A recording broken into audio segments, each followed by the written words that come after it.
Super headmaster রয়েছেন, অনুরোধ করছে আমাদের ব্যানারের পিছনে আসেন। অনুরোধ করছে, কোন বাঘের বাচ্চা নয়, এমন কোন বাঘের বেটা নয়।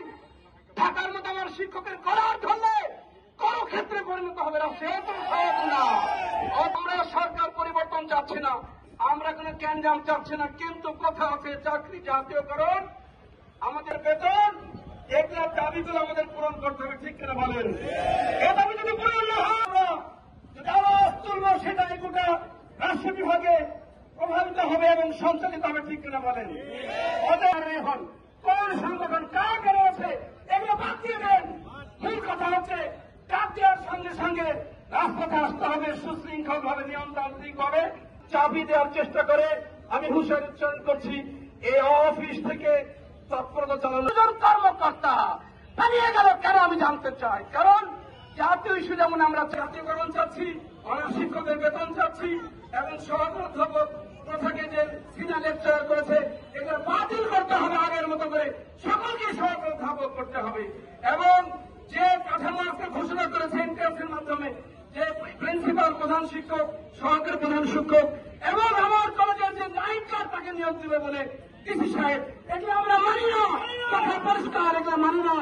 এগুলো আবারও বলছি বক্তব্য দেওয়ার জন্য আমার অনেক যোগ্য ডক্টর, অনেক অধ্যক্ষ বিভিন্ন জায়গায় দাঁড়িয়ে আছে। আজকে বেলা 2টার পর করে শুনবেন সুসংবাদ চলে আসতে। আমি বললাম সরকারের তো জামাত নাই, আছে ভাই, সরকারের তো বিএনপির এনসিপি আছে, কিসের সরকার?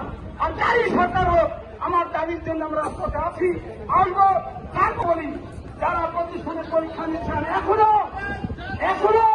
দয়া করে বক্তব্য, আমার শিক্ষকের প্যান্ট খুলে দিয়েছে, আমার শিক্ষককে মেরে কাজ ভেঙে দিয়েছে, আর আপনি পরীক্ষা নিচ্ছেন, এটা পারেন?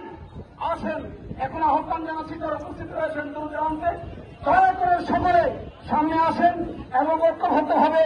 আপনারা আমাদের প্রোগ্রামকে, এই প্রোগ্রাম শিক্ষক সমাজের, আপনার ছেলেমেয়েদের, কর্মচারীদের, আমাদের সকলের ভাগ্য পরিবর্তনের এটা আন্দোলন, এটা আমার অধিকার, ঠিক কিনা বলেন?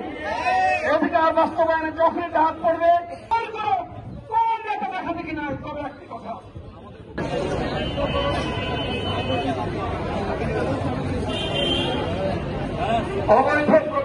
স্যার, মুশারফ স্যার, যারা পরীক্ষিত মানুষ, সারোয়ার স্যার, ইসলামিয়া কলেজ কই, আপনারা সামনে আসেন। এই শিক্ষক সমাজ গোটা বিভাগের 8 জেলা মহানগরী থেকে যারা যে কাজের জন্য আসবে, নির্বাচন হয়েছে, যে নীতিমালায় প্রফেসর ইউনূস সাহেব আজকে রাষ্ট্রের প্রধান নির্বাহী হয়েছেন, যে নীতিমালায় আজকে পৌঁছে নিয়েছেন, সে আগে চিন্তা করে পরিবর্তিত অবস্থা, বিশেষ করে বলি স্কুলের সহকারী প্রধান শিক্ষক, স্কুলের সহকারী প্রধান শিক্ষকের সারা বাংলাদেশে বেতন হয়ে গেছে, পেট না থাকার পরে শুধু রাজশাহী অঞ্চলে করা হয় নাই। এটা কি অন্যায় না? সচিব ছিলেন, গোটা বাংলাদেশের অঞ্চল প্রধান ছিলেন, সেই মিটিং এ আমরা ছিলাম, সেই মিটিং এ হয়েছে। এই সিদ্ধান্তের পরে যদি বর্তমান আছে কথা একটাই, এই অফিসের যা কাজ মহাপরিচালক বলেছে আমার কাছে কোনো কাজ নাই। সকল ক্ষমতার মালিক রাজশাহীর পরিচালক, সকল ক্ষমতার মালিক রাজশাহীর ডিডি। কি কথা বুঝতে পেরেছেন? স্বাধীন ভাগে, নিরপেক্ষ ভাগে, দুর্নীতিমুক্ত ভাবে, ওসব দলিল ফেলে দিয়ে আমাদের বৈষম্যের শিকার, আমরা যে অত্যাচারিত। রাজশাহী বিশ্ববিদ্যালয় 9 বছর পর নিয়োগ হয়েছে, সমস্ত বকেয়া পেয়েছে।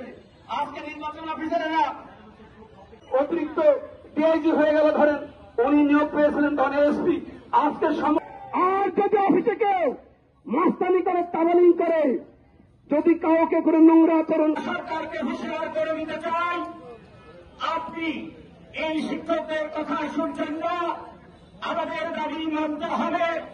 আগামীতে আমাদের এই দাবি যদি না মানা হয়, এর থেকে বৃহত্তর আন্দোলন কর্মসূচি ঘোষণা করা হবে। রাজপথে লড়া কৌশলে বিগত সরকার